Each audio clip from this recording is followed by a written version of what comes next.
Bien, uno de los temas que sin duda se ha tomado la pauta informativa aquí en nuestro país a propósito de la operación Apocalipsis y lo que revela todo esto, la gravedad de la corrupción al interior de los distintos centros penitenciarios y en una institución tan importante como es Gendarmería. Se identificaron una red de corrupción sin precedentes entre los gendarmes, sobornos que llegaban a superar, según se ha establecido, los 3.000 millones de pesos.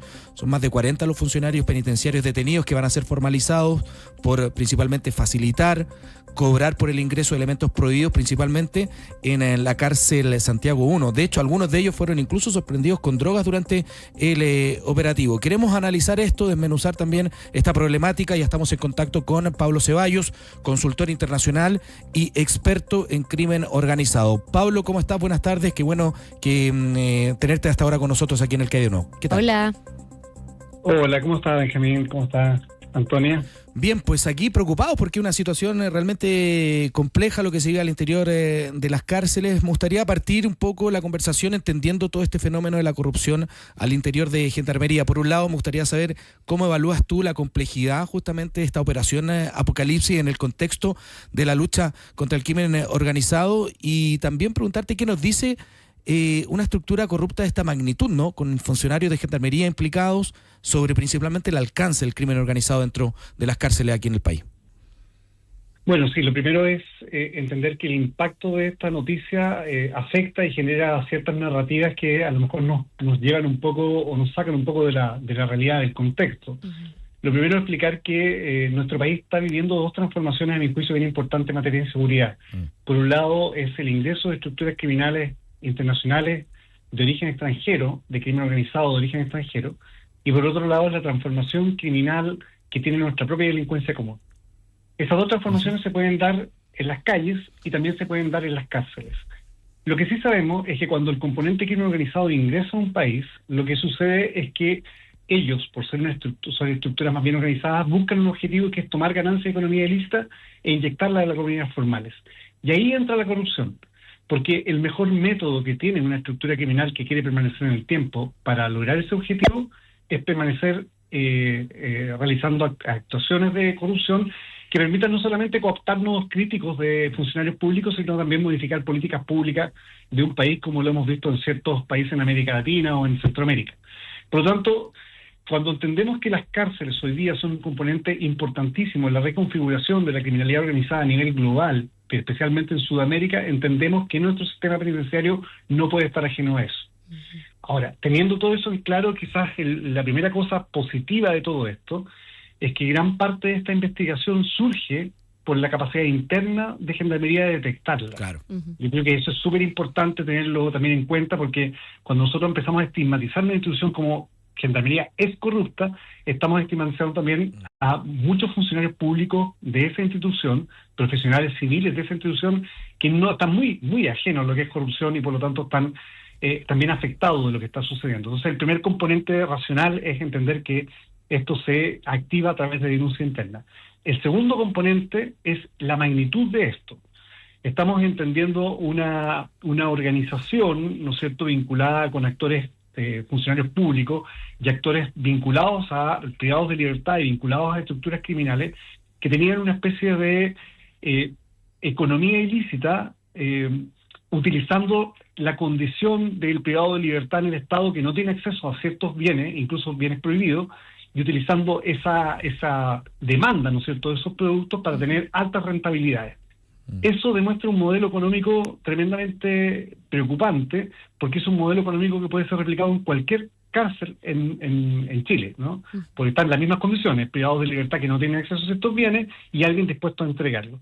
Yo creo que el golpe que se ha dado por la investigación que hizo la Fiscalía con el apoyo de las policías y el apoyo también de Gendarmería es una señal que debiéramos mirarla no tan de la perspectiva catastrófica. Claro. En mi experiencia como investigador internacional en países que las crisis que afectan la democracia y el Estado de Derecho surgieron desde las cárceles, como Ecuador, como Brasil, en algunas zonas de Venezuela, el que todavía existan estos indicios de un control interno que permite iniciar una investigación y detener a 41 personas no es solamente una mala noticia, también es una señal de que el sistema de inteligencia penitenciaria, de asuntos internos, de investigación criminal, funciona todavía.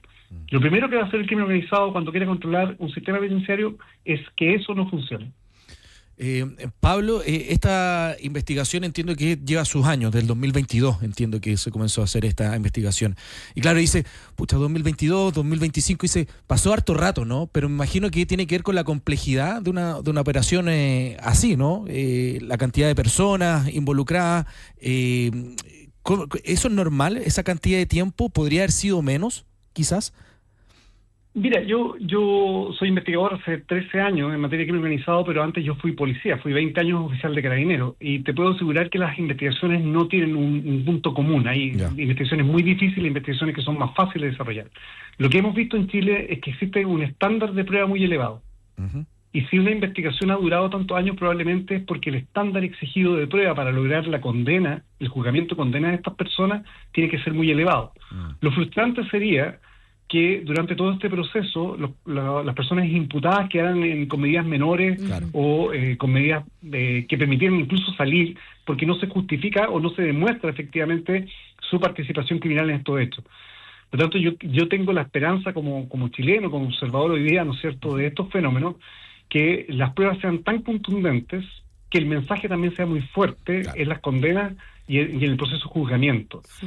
Uno quisiera que las investigaciones fueran de un día para otro y todo el mundo estuviera detenido pagando las deudas o las culpas por sus actos criminales, pero en la práctica nuestro sistema completo no es solamente la investigación. Ahora viene la parte más difícil, que es demostrarle a jueces que lo investigado merece una sanción penal. Uh-huh. Pablo Ceballos, yo te quería preguntar, ¿cómo ve usted la solución del gobierno de reformar Gendarmería y traspasarla al Ministerio de Seguridad Pública? ¿Es esto suficiente o qué otras medidas se podrían tomar? Mira, yo creo que esa señal, a mi juicio, para mí es sorpresiva. Es un clamor que llevaba años, ¿no es cierto?, no solamente por observadores académicos, sino también por la propia institución. Y requiere también otros componentes que yo creo que se van a avanzar. Este es un problema de Estado, ¿no? Lo primero es definir que esto no es un problema ni para el gobierno saliente del presidente Boric, ni va a ser ni va a ser el único problema del presidente Kast. Es un problema de Estado. Y probablemente quien venga después del presidente Kast también va a tener el mismo problema, porque estos son procesos largos de cambio. Entonces, lo primero es desmitificar un poco a Gendarmería. Gendarmería hoy día tiene una categoría de servicio público. No es una institución como Carabineros, la PDI, y eso involucra que tenga ciertas condiciones que, por ejemplo, le permita tener estas asociaciones gremiales, que le permita tomar otro tipo de condiciones diferentes. Entonces, la señal de querer pasar a Gendarmería, al Ministerio de Seguridad, involucra que tiene que avanzar también a convertirse en una institución moderna, uh-huh, útil, coherente y de la mano, ¿no es cierto?, de los desafíos que también tiene la seguridad pública en Chile. Eso involucra, por ejemplo, también no abandonar a esta institución, en el sentido de que, por ejemplo, Carabineros o la PDI tienen escuelas intermedias después de la formación inicial. En el caso de los oficiales, en Carabineros pasa por una academia de ciencias policiales en grado mayor, y en el caso de los suboficiales tú entras, por ejemplo, a la escuela de suboficiales. Gendarmería no tiene eso. Uh-huh. Creo que la capacitación y la formación intermedia y la especialización es el camino para mejorar una institución que tiene todo el potencial de ser una institución líder en el futuro. Uh-huh. Está pasando un momento complejo como lo pasó Carabineros, como lo pasó la PDI, pero desde estos sigmas pueden surgir los cambios necesarios para una institución penitenciaria con los desafíos de este siglo, que el principal desafío es la gobernanza criminal dentro de las cárceles por parte de estructuras criminales. Y aquí me quiero detener un minuto, si me lo permiten, ¿eh? Sí, dale. ¿Por qué es importante esta reflexión desde una mirada bien compleja? Normalmente tenemos una sensación súper punitivista de que quien cometa el delito, por mínimo que sea, tiene que estar en la cárcel y ojalá se seque en la cárcel. Uh-huh. Eso no es tan cierto. O sea, hay una certeza que toda persona que ingresa a la cárcel va a salir de la cárcel. Y lo que sucede, y que es lo que ha potenciado a estructuras como el primer comando de la capital, el comando Vermelo en Brasil, el tren de Aragua, el tren del Coro, los choneros, los lobos, los tigrones en Ecuador y en Venezuela, ha sido que cuando hay privados de libertad que no están asociados a un grupo criminal e ingresan a una cárcel, normalmente el grupo criminal que domina la cárcel los va a extorsionar para que coman, para que duerman, para que puedan obtener visitas de su familia, etcétera. Y ese privado de libertad tiene dos caminos: o paga la extorsión durante todo el periodo que se encuentra en la cárcel, o se suma a la estructura criminal. Y eso es la explicación por qué las estructuras criminales que surgen de las cárceles hoy día, en los últimos 30 años en América Latina, son las principales estructuras criminales transnacionales que tenemos en América. Eso no debiera pasar en Chile, debiéramos entender eso antes que suceda. Y por lo tanto, no se trata solamente de reformar Gendarmería, se trata de entender y mejorar nuestro sistema penitenciario, que es un ecosistema de instituciones y relaciones que tienen que ser entendidas en su macro. Y creo que ese es el desafío más importante en esta materia de los últimos 30 años en Chile. Sí. Conversamos con Pablo Ceballos, consultor internacional, experto en crimen organizado a propósito de la operación Apocalipsis y toda la cantidad de funcionarios de Gendarmería involucrados. De 60 detenidos, 44 justamente eran funcionarios de Gendarmería. ¿Qué lecciones debería sacar el Estado de todo esto? Principalmente sobre cómo las economías ilícitas que operan dentro de las cárceles pueden replicar lógicas de crimen organizado tradicional, Pablo. Sí, yo creo que lo que tú has dicho es clave. Yo creo que de alguna forma se ha entendido. Yo lo he escuchado en diferentes sensibilidades políticas y también en las autoridades actuales de Gendarmería, entenderlo de esa forma. Y se puede explicar en forma sencilla para las personas que nos están escuchando. Por ejemplo, la propia Gendarmería ha dicho en su informe que alrededor del 80, 82, 83% de las personas que ingresan al sistema cerrado penitenciario se declaran en el momento de su ingreso consumidores de droga. Y los estudios internacionales indican que la droga dentro de las cárceles puede costar entre 3 y 10 veces más de lo que cuesta en medio libre. A eso le puede sumar lo que vimos ahora con el tema de los alimentos y todo eso. Por lo tanto, uno tiene que pensar si una estructura criminal híbrida, ¿no? En este caso con actores criminales que son del mundo criminal y funcionarios públicos que se vinculan con el mundo criminal convirtiéndose en actores criminales corruptos, si una estructura híbrida logra controlar eso, garantiza un 80% de demanda, y además garantiza entre 3 y 10 veces más de ganancia. Y por lo tanto, eso involucra que el estudio de las economías ilícitas intrapenitenciarias son tan importantes como el estudio de la economía ilícita fuera de las cárceles. Sí.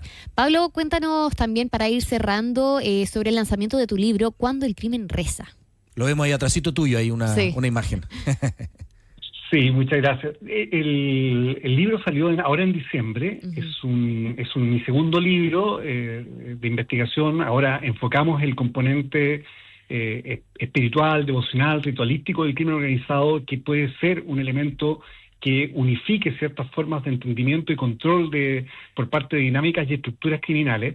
Es un libro bien amplio, es una investigación que parte con algunas cosas en Europa, que trabajamos mucho en Centroamérica, en Norteamérica y también Sudamérica, y su impacto y lo que estamos observando ahora en Chile. Este libro tiene un lanzamiento en La Furia del Libro, que va a ser este domingo 21 a las 5 de la tarde. ¿Ya? La Furia, que va a ser en el GAM en este momento, en el Centro Cultural GAM. Y es un conversatorio donde va a estar Ayona Vázquez, que yo la recomiendo su lectura, una profesional que ha estudiado mucho de narcocultura, y va a estar Enrique Mujica, el periodista de Radio 13, y vamos a conversar un poco de este componente devocional. Es un libro que profundiza también las dinámicas de los narcos satánicos, que es un tema muy interesante, el uso de animales. Es un libro bien interesante que es solamente el flujo o el reflujo de mucho trabajo de campo, es lo que hemos observado actualmente en América Latina. Bueno, ideal también como un regalo navideño, pues, a propósito de todo lo que ha pasado, para interiorizarse un poquito más sobre el crimen organizado. Así que un buen regalo también, ¿o no? Y hay una parte muy interesante. Yo quedé, por así decirlo, como medio cargado, como se dice, ¿no? Después de escribir este libro, de tantas cosas que uno ve y observa, pero la parte final del libro tiene un epílogo que nos da una tremenda luz de esperanza, y creo que ese es un buen regalo de Navidad también, tener esperanza para una sociedad más segura. Perfecto, harto éxito con eso, Pablo Ceballos, consultor internacional, experto en crimen organizado, como siempre dándonos su mirada sobre esta problemática que nos afecta. Así que, Pablo, te queremos dar las gracias por estos minutos de conversación y que tengas un excelente cierre de año. Muchas gracias. Muchas gracias. Chao. Muy amable, Chao. que estén muy bien ustedes. Vale, éxito. Chao.